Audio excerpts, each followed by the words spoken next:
Alors, il faut espérer la métamorphose. Morin dit, elle n'est pas probable. Elle est possible encore. Puis de quoi elle peut être faite? Elle peut être faite exactement de ce que vous allez faire dans les 2 jours qui viennent, puis ce que vous avez entrepris depuis un an. Là. Tout le travail qui se fait en dessous du regard des médias, puis loin du pouvoir, mais qui est là pour essayer de redéfinir. J'entendais le maire tout à l'heure parler de ce qui se fait ici à Shawinigan, de redéfinir les rapports au réel, de redéfinir les solidarités, d'essayer de sortir, d'inventer au fond, obscurément, une nouvelle culture, une nouvelle civilisation. C'est de ça que va être faite la métamorphose, ça doit se produire. Elle va être faite aussi d'un changement d'éthique. C'est-à-dire que c'est essentiel que nous autres, chacun dans nos vies individuelles, on apprenne à sortir de la société de convoitise pour entrer dans la société du bon sens et du besoin. Et puis ça, là, ça nous touche intimement, chacun de nous. Il va falloir que ça se à un moment donné, ça prenne forme dans nos organisations collectives. C'est la seule façon que la métamorphose est possible et est à espérer. Tout ça pour vous dire, c'est là-dessus que moi, je continue à réfléchir. On me dit comme un cinéaste de l'optimisme. Moi, je trouve que l'optimisme est comme un devoir. C'est comme un outil de travail.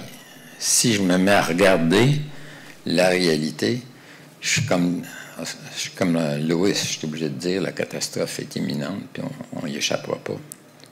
Mais je pense que c'est possible de le changer. C'est possible de réinventer le monde comme toutes les générations le font, puis d'ouvrir des espoirs pour nos fils et nos filles, nos petits-fils et nos petites-filles. Merci beaucoup. Alors, on a imaginé qu'on continuerait un peu devant vous une conversation. Comme vous êtes nombreux et on a d'abord souhaité qu'ils puissent s'adresser à vous debout parce que j'ai peur que vous les perdiez, mais est-ce que vous les voyez bien? Non. Bien, écoutez, ce sont de grands hommes. Essentiellement, moi, et ça ne durera pas longtemps, chers amis, j'ai envie de leur demander à tous les deux, avec leur regard particulier, comment ils le voient, le Québec, dans 20, 30 ou 40 ans? Comment vous l'imaginez, tous les deux?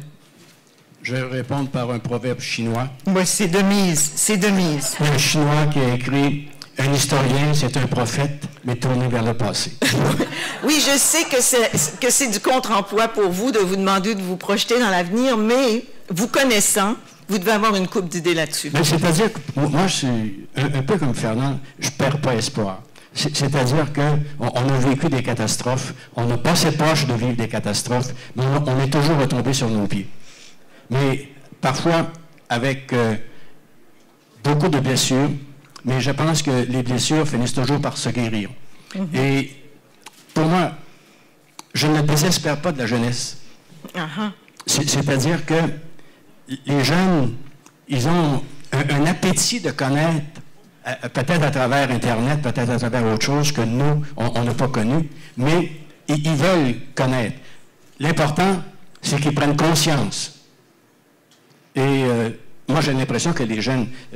qui prennent conscience du danger actuel. Du danger, oui, mm-hmm. et du monde dans lequel on vit qui est toujours prêt à exploser. Ben, on a cité beaucoup le fait qu'il y a des maladies qui s'attaquent aux abeilles et quelqu'un a déjà dit, un savant, que 4 ans sans abeilles, oui, l'humanité meurt de faim. Uh-huh. Mais il y a toujours des abeilles, parfois mortelles, mm-hmm. mais... De façon générale, on a besoin... Il ne faut pas avoir peur des piqûres. Il ne faut pas avoir peur des piqûres.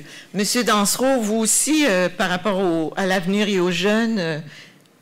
Actuellement, moi, je trouve que le Québec, comme je le sens, peut-être que je me trompe, mais moi, je le sens beaucoup en désarroi, le Québec. Mais je n'ai pas nécessairement le sentiment que c'est une mauvaise chose.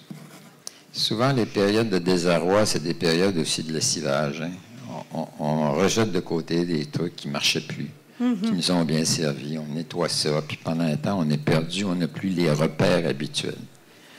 J'ai l'impression que le Québec est dans une espèce de période comme celle-là, qu'on est en train de vraiment de liquider toutes sortes de choses, puis qu'on est vraiment dans une période d'incertitude.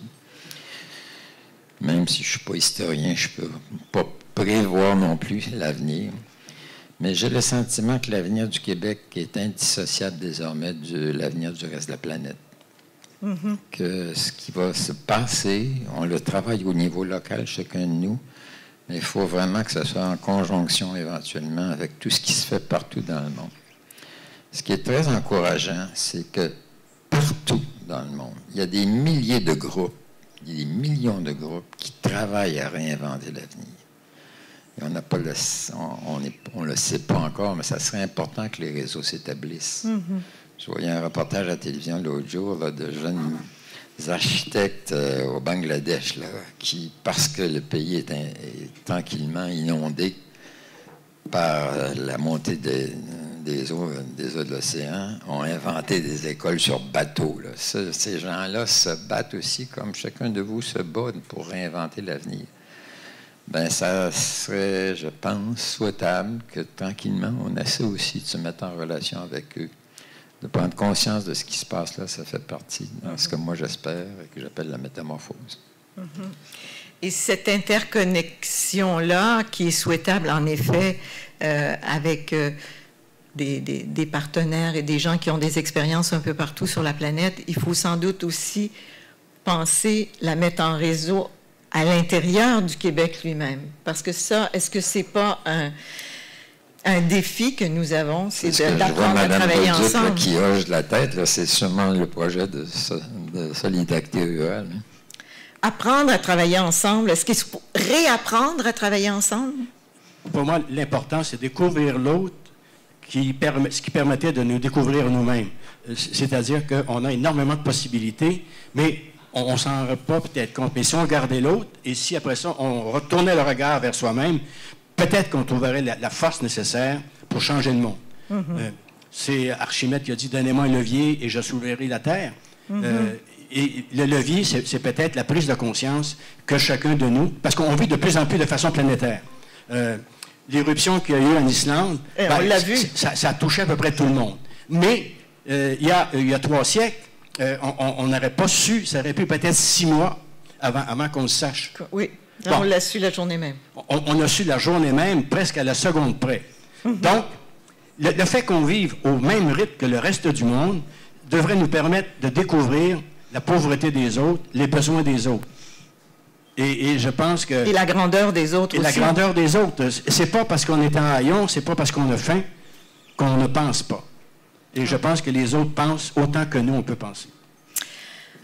Je crois que nous allons les applaudir. Qu'en pensez-vous? Merci beaucoup. Merci. Merci beaucoup tous les deux.